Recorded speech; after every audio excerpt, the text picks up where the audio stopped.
초등학교 시절이나 중학교, 고등학교 때 학교 담임 선생님을 어떤 분을 만나느냐, 아니면은 중요하죠. 영어 선생님이나 수학 선생님이나 생물 선생님이나 이런 전공 선생님을 어떤 분을 만나에 따라서 그 학생의 장래가 인생 전체가 바뀔 수가 있거든요. 그 좋은, 예를 들어서 뭐 개망나니 짓을 하다가도 어떤 선생님 어떤 계기로 뭐 그 학생이 잘했을 때, 참 잘했다, 잘했다, 너 앞으로 이거 하면 잘하겠다, 이렇게 칭찬하고 격려를 해주면 그 학생이 그야말로 모범생이 될 수가 있습니다. 제가 또 저 예를 하나 들게요. 제가 대학 다닐 때 김동진 교수님께서 저더러 이제 굉장히 조금 칭찬을 많이 해주셨는데, 작곡 참 잘한다. 너는 앞으로 열심히 하면은 대한민국 최고의 작곡가가 될 수 있을 거다. 이렇게 칭찬을 하시면서 하루는 제가 그때도 이제 제가 멜로디를 적고 그 다음에 가사를 붙여가 갔습니다. 그럼 선생님께서 보시다가 풍송이는 작곡도 잘하지만은 가사를 참 잘 쓴다. 가사 잘 쓴다. 그렇죠. 가사를 참 잘 쓴다. 너 이거 굉장히 장점이다. 선생님께서 하시는 말씀이 나는 작사를 잘 못하기 때문에 다른 분이 작사를 해주시거나 시를 써주면은 그걸 갖고 작곡을 하는데, 이제 음악 작곡은 마디법에 의해서 이제 이렇게 풀어나가거든요.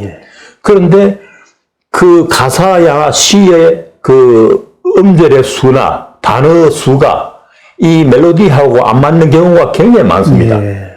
그럴 때는 이제 그 하시다가 포기하는 경우가 굉장히 많다고 말씀하시면서, 너는 직접 앞으로 작사, 작곡을 하면은 그런 문제가 없으니까.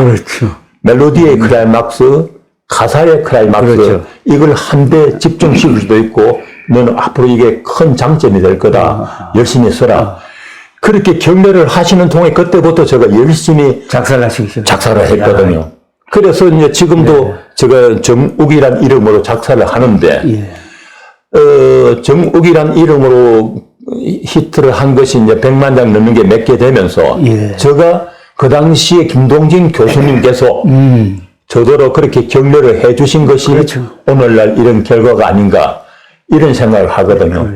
그래서 황영의 같은 경우에 모처럼은 자기의 그 재능을 살려가지고 이렇게 좋은 일을 할 수 있을 때 오히려 언론이나 인생 선배들이 격려를 해주고, 성공 사례로 다루어야죠, 사실은. 격려를 해주고 더 잘하게 이렇게 길을 열어주면은 앞으로 우리 국가 사회에 얼마나 더 큰 일을 할 수 있겠습니까? 때로는 전 세계적으로 유명한 가수가 될 수 있고, 그거 참 저는 이번에 그 일부 유튜브나 일부 언론에서 하는 것들 보면은 참 고약한 짓이다. 정말 찡한 말씀이네. 김동진 선생님이 작사까지 하라고 한 그 말 한마디가 오늘날의 정동성 선생님이 만들었다고 봐도 되겠네요. 맞습니다. 그것도 핵심이네요. 그럼요. 작사와 작곡을 같이 해야 된다는 거죠. 이제 저도 어떤 때 이제 옛날에 그 드라마 주제가라든지 이런 걸 이제 의뢰받고 할 때는, 그때는 이제 시나리오 작가가, 또 영화 시나리오 작가가 이렇게 이제 그 가사를 주거든요.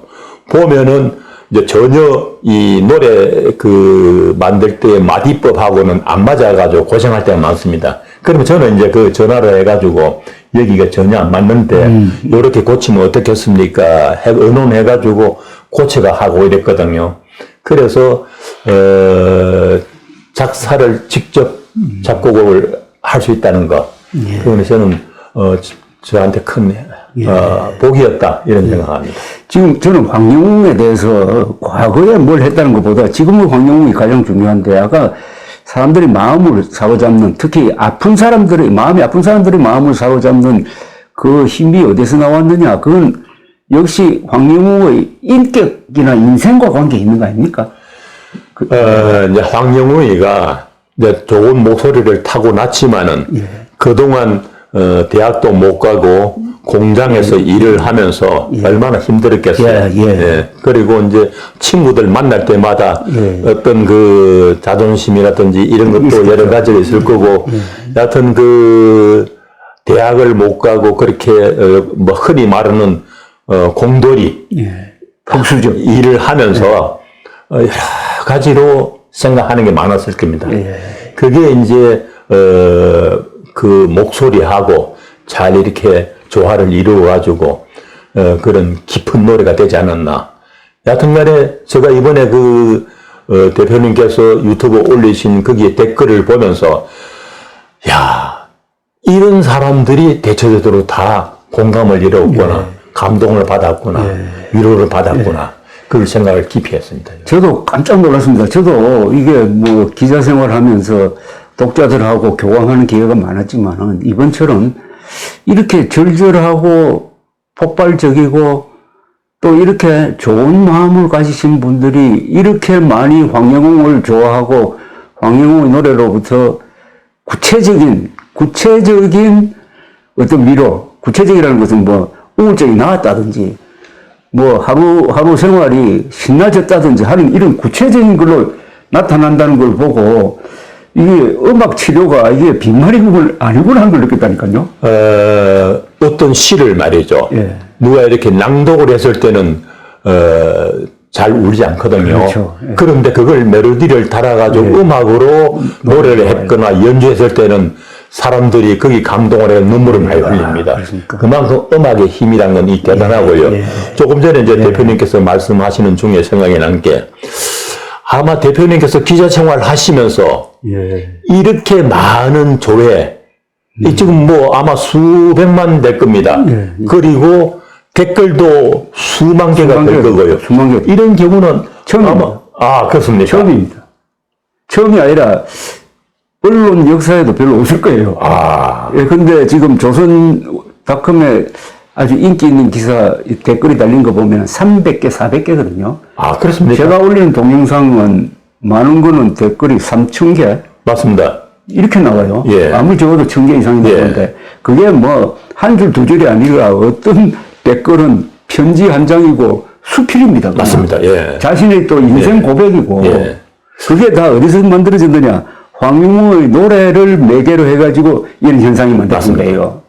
그리고 놀란 게 그 댓글 글 솜씨들이요. 좋죠. 굉장히 높다고 제가 봤어요. 그렇습니까? 높습니다. 근데 왜 높으냐? 제가 보니까 글 쓰신 분들이 학식이 높아서 높은 게 아니고요. 이 사람들이 자기 마음을 진심으로 솔직하게 표현해요. 맞습니다. 이게 명문이라는 생각을 했습니다. 그러니까 그런 분들이 한마디로 뭐 이렇게 뭐 공돌이 고등학교 졸업하고 그리고 공장 생활을 하고 지금까지 그렇게 어려운 생활을 한 20대 아직 20대 아닙니까? 그렇죠. 29입니다. 그 20대 청년이 하는 노래를 듣고 그렇게 감동을 받는다. 그만큼 그 숨어 있는 어떤 힘이 있는 겁니다. 아니 어떤 분이 이렇게 대통령 10명보다 낫다고 그랬어요. 정치인들 말만 하면은 뭐 고통받는 사람들의 마음을 쓰다듬어주고 하지만은 황영웅 노래처럼 이렇게 위로를 받은 건 처음이라는 거 아닙니까? 지금 대통령 10명보다 낫다는 말씀을 하시니까 생각이 났는데요. 그 일부 언론이나 유튜브가 황영웅으로 하여금 그렇게 억지로 하차를 시킨 그 사람들한테 제가 묻고 싶은 게 황영웅이가 지금까지 황영웅 자기 일로 해가지고 주위에 누가 한 사람 뭐 자살을 했거나 자살을 당했거나 그런 사람이 있습니까? 그렇지. 더구나 5사람이나 죽은 일이 있습니까? 그런지 정말 배부를 찌르는 말씀인데 그런데 또 이런 현상이 있습니다. 이것도 댓글에서 쓰신 분이에요. 황영웅이 공돌이 흑수저니까 언론이 이렇게 만만하게 말하자면 업신여기는 것 아니냐 이런 이야기가 의외로 많이 나와요. 그게 일리 있는 말이라고 제가 생각되는데요. 만약에 그 사람들이 지금 모 정치인이라든지 좀 뭐 사회적으로 큰 힘을 가진 사람들한테 이름을 댈 때 앞에 전과 몇 번, 전과자 안 달잖아요. 안 달죠.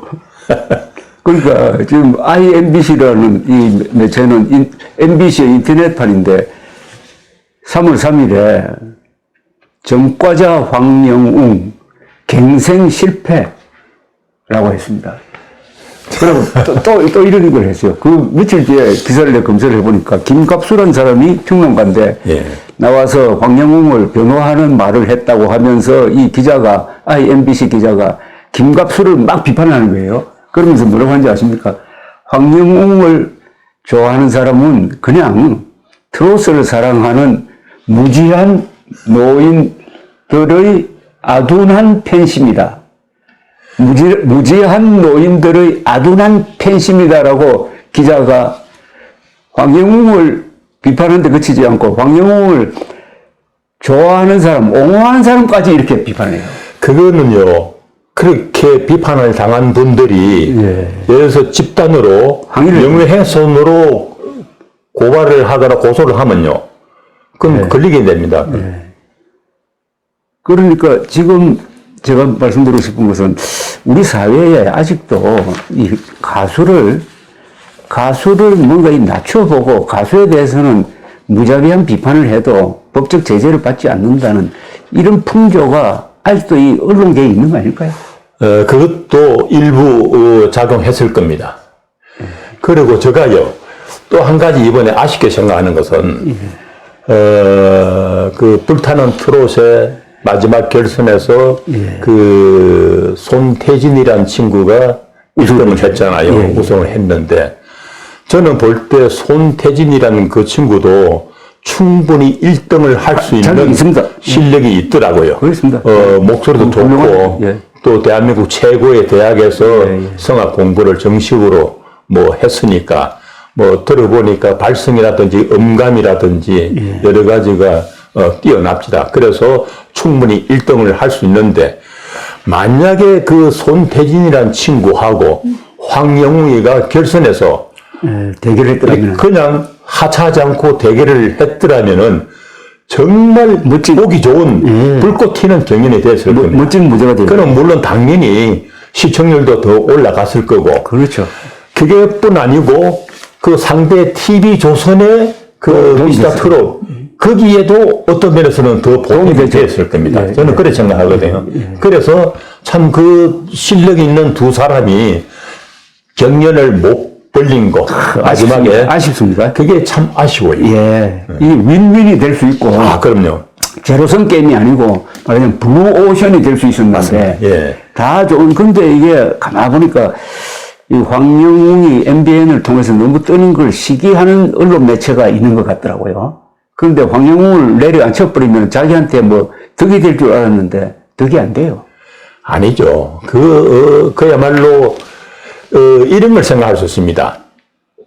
가요계에, 연예계에 어떤 스타가 나타나면 그 전체가 살아납니다. 스타의 옛날에 그 이난영 선생이 스타가 되고 히트곡을 내므로 해가지고 우리 가요계가 확 살아났거든요. 이난영입니까? 그 목포의 눈물을 부르신 이난영 선생. 그 다음에 연락선은 떠난다 노래하신 장세정 씨. 장세정. 예. 그분도 목소리가 기가 막혔습니다. 그분도 참 그 스타로 한동안 그야말로 최고의 지위에 있었는데, 그 다음에 뭐 남인수 선생, 현인 선생, 다음에 송민도 선생, 다음에 패티김 씨, 또 이미자, 나훈아, 남진, 조용필, 이렇게 큰 스타가 한 번씩 나오면서 가요계 전체가 살아납니다. 음반 판매도 확 늘고요. 그래서 만약에 이번에 황영웅이가 같이 뭐 끝까지 나가가지고 뭐 더 좋은 빛을 받았더라면은 조명을 받았더라면은 우리 가요계에도 큰 플러스가 됐을 거다. 근데 저는 또 이런 생각도 했습니다. 역설적으로 황영웅이가 이번에 중간에 그렇게 하차함으로 해가지고 많은 분들한테 아쉬움을 남겼잖아요. 그렇죠. 황영웅 하고 아깝다 하고, 그게 앞으로 황영우한테는요, 그 큰 힘이 될지 모르겠어요. 예. 저는 그런 생각도 여설을 했습니다. 예. 황영웅이가 노래 부른다는 걸 그만두고 안 것 같아요. 맞아요. 예. 이 뉴스라든지 이런 걸로 해가지고 모르는 사람들도 예. 그러니까 뭐 좋은 물건은 이게 가지고 있을 때는 나쁜지 모르는데 그게 없어져 버리면은 아쉬워하는 거하고 또 마찬가지예요. 예, 맞습니다. 그런 점에서 이 큰 이제 전화위복이 돼야 되겠죠. 물론 이분이 스트레스 많이 받겠지만은 이걸 극복하기만 하면은 정말 한국 사람들의 마음을 사로잡는 사람이 될 것으로 기대를 합니다. 그리고 제가 최근에 이제 각 뭐 미스트롯이라든지 불타는 트롯맨이라든지 이런 경연 프로를 보면서 제가 한 가지 참 좋게 본 것은 예. 그 4명이나 5명이 그룹을 이루고 나와가지고 하모니 멋있게 넣으면서 또 무용도 멋있게 맞습니다. 하면서 예. 그런 걸 굉장히 좋게 봤습니다. 예. 팀워크가 좋죠. 예. 물론 그 사람들은 맨날 며칠 잠 안 자고 연습을 했을 겁니다. 그렇죠. 그런데 그런 결과물들이 결국은 우리 연예계, 가요계에 큰 보탬이 된다고 생각하거든요. 그래서 참 좋은 현상이다. 그리고, 참 세대 교체도 좋은 가수들이 나와가지고 세대 교체가 되는 거, 이것도 바람직한 거다. 그렇게 생각하는데, 그걸 보면서 한편으로 제가 좀 불만스럽게 생각하는 것은 그 나온 가수들이, 아마추어들이 열심히 노력하고 연습을 하고 해가지고 좋은 무대를 펼치는데 심사를 하는 사람들이 그야말로 심각하게 들어주고 그걸 보면서 채점을 하고 해야 될 텐데 막 춤추고 뛰어다니고 웃고 잡담하고 그리고 언제 심사를 하는지 모르겠어요. 그 사람들이 열심히 준비를 해가지고 그렇게 공연을 하면은 열심히 봐야죠. 열심히 봐야죠. 예. 그런데 난 그 사람들이 이렇게 막 춤추고 뛰다니고 웃고 잡담하고 모르겠어요. 뭐 천재라서 그렇게 하면서도 정확한 심사를 하는지는 모르겠지만은 저는 그건 정말로 예의가 아닙니다. 그야말로 열심히 하는 사람들에 대한 예의가 아니죠. 또 우리 청중들에 대한 예의도 아니죠. 예. 그리고 또 한 가지는 적어도 그런 데 나와가지고 심사평을 하려면은 음악 영어라도 또 몇 가지 기본적인 거는 제대로 알아가지고 영어라도 안 틀렸으면 좋겠어요. 어떨 때 들어보면 부끄럽고 제가 얼굴이 화끈할 때 있고 그러고 그 중에는 또 보면요. 옛날에 뭐 말썽을 좀 일으켰던 한두 번이 아니고 정가 몇 번도 있고 그러더라고요. 그리고 또 심사평을 하는 거 보면은 그 자리에 앉아있는 심사위원으로서는 절대로 해서는 안 될 말을 이렇게 자주 하더라고요. 그래서, 저런 거는 기본적으로 방송국에서 심사위원으로 모실 때는 요러한 거는, 좀 조심해 주세요 한다든지 하기야 그렇게 심사위원 나간 사람 스스로가 미리 공부를 하고 나가야죠. 나가야죠. 예. 좋은 말씀입니다.